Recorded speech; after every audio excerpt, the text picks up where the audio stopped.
Hello, I'm back. This time we're gonna talk about the Super Mario Galaxy movie. Because who better to talk about this movie than a guy from Eastern Europe that doesn't know shit about the franchise of Super Mario. And even though I'm from Eastern Europe, and here the influence of Nintendo didn't quite catch up yet, I still know a thing or two about animation, and also I know a thing or two about Illumination. So let's talk about Illumination for a bit. I hate Illumination. I hate Illumination with a passion. Why do I hate Illumination with a passion? Because they don't make movies, they make products. With the exception of maybe Despicable Me 1, but that's a stretch, Despicable Me 2, I believe every single movie that they made is pretty much just a way for your kids to sit in front of a big screen and watch without using not even one brain cell the most colorful movies with the lack of character development and just the most safe plots you can possibly make. At this point, the Illumination way of making movies, it's put $60 million in the making of movies and put $120 million in making sure every single person in this world, no matter if they live in the center of the universe or they live under the smallest rock in the mountains of Nepal, they need to know that the next Minions movie is going to be in the cinemas. And they will make sure you know that because they put so much effort into marketing that the movie at that point is pretty much just there for the sake of it. I think Illumination, it's more of a marketing team than an animated team. And that's a shame because there are a lot of talented people at Illumination. And you can see that in the fact that the animation in all of their movies, it's actually good. Actually very good. It's not the animation the problem. It's the story and the characters where all of their movies pretty much sink and drown. So, let's not get ahead of ourselves. Let's split this review into 4 categories. That being animation, characters, story, and music. Usually I like to put influence here, but to be honest, the influence that Illumination makes is not really a natural influence. It's more of a artificial pushing down your throat this product until you choke on it and you need to spit it out for the others to know your opinion or whatever. This is why we're gonna leave influence on a bench. So, the first category. Animation. Animation, as much as it hurts me to say, Illumination knows how to make animation look nice.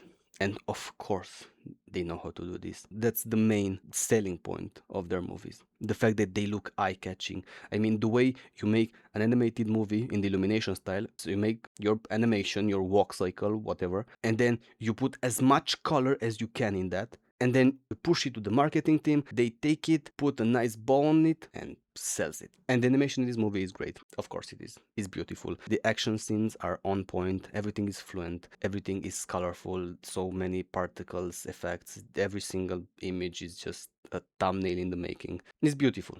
I can't really complain because, as I said, Illumination has a lot of talented people. And here you can see exactly where they are doing the animated part. But now let's talk about something where Illumination finally shows the true colors. And that being characters. Of course, this movie is made in collaboration with Nintendo, and if there's one company that knows how to keep their franchises safe, is Nintendo. And of course, this movie, it's safe. It's a safe bet. The character of Mario needs to be the same because this is not a movie made for growth or development of or stuff like that. No, this movie is made for you to sit there, watch the screen, see as much shit thrown at you as possible, and for you to be like, I know that. How could I forget that? This is the purpose of the Super Mario movies, not for you to watch, enhance, grow. No, Mario, it's the same character. You can't change Mario.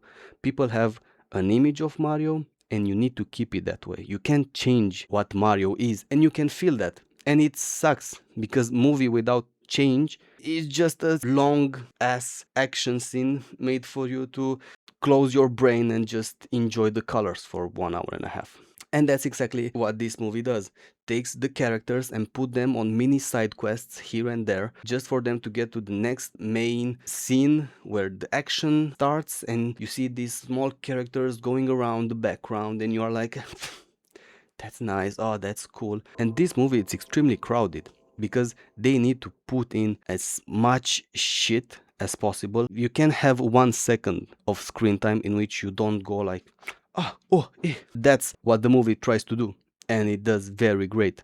So the characters are pretty much non-existent. Luigi is the same Luigi that was in the first movie. Super Mario is the same. Yoshi, it's fun and makes some funny jokes. Like everybody makes at least one funny joke. Peach is there for the sake of it. And then Rosaline, I guess that's the name of the blue princess. Yeah, she's almost not at all in the movie. And also, let's talk about the voices. Most of the characters in this movie just went in, did the job for the check, took the money, and went out the door, like Chris Pratt and Princess Peach. But there are some people that actually tried, like Jack Black being Bowser. He's still good. In my opinion, he actually did some of his best work. Also, Benny Safdie, who was the voice of Bowser Jr., all credit where credit is due. He did a very good job. And also Glenn Powell, who did a great job being the Fox voice. Now that we talked about the characters, let's move to... So the story, it's barely functional. It's about Bowser Jr. trying to save his father and took him to Disneyland. That's pretty much the story of this movie. And the story feels like the train for the characters to take so they could go from action scene to action scene and keep your brain teased for as much time as possible. The story is pretty much non-existent because you can change Super Mario, so if you can change the character, what's even the point of trying that? I mean, you can see some moments of Super Mario having a weakness, being jealous on a goddamn turtle, because that's gonna steal the girl of his life, a turtle. Welcome to B-movie 2, I guess.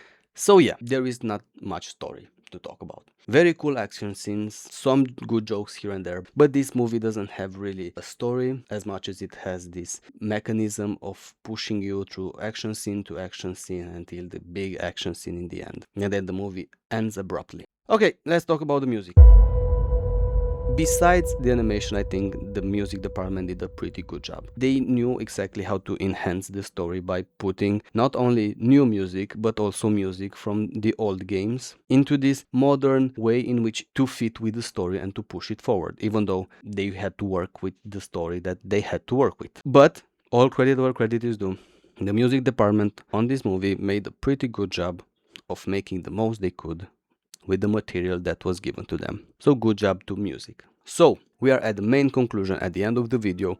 What's my opinion on the Super Mario Galaxy movie? And what's my opinion on this main discussion about critics versus the audience? So I don't want to be bad, but I think the audience right now, it's pretty much dumbed down a lot. I think people would watch anything as long as it's colorful and it's keeping their attention span just teased as much as possible. And I think that's that's horrible. That's a very bad place to be as a society. If you can't watch a movie, if the movie doesn't have at least 1000 colors on the screen and something happens.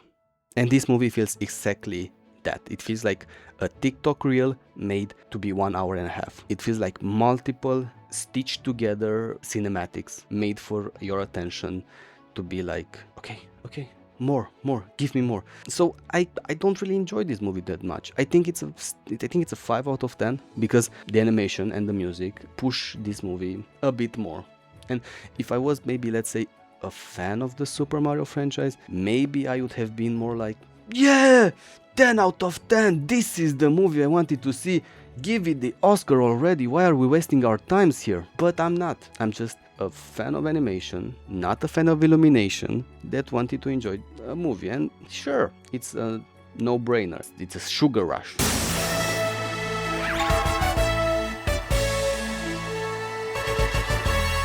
But it's not my type of sugar rush. It's still, I'm still giving it a high score. I mean, 5, it's a lot. Honestly, if I were honest with myself, this movie would be a 2. But I'm giving it a 5 because some scenes I actually enjoyed. I'm sad to say. It goes against all of my sensors. So at the end of the day, what I'm trying to say is go, enjoy the movie. Sometimes movie don't need to be this deep dramatics, deep dive and character development and make you feel stuff. Sometimes movies should be like 1 hour and a half of color and action. I agree with it. It's just, it's a shame because I believe the Illumination team could push to something more, but they are not doing that. So that was my review, that was my opinion. Hope now I can finally finish my video that I started like 3 weeks ago, that I kept pushing down the line because of the Forgotten Island trailer and then the Swap trailer. and now because of the Super Mario Galaxy movie.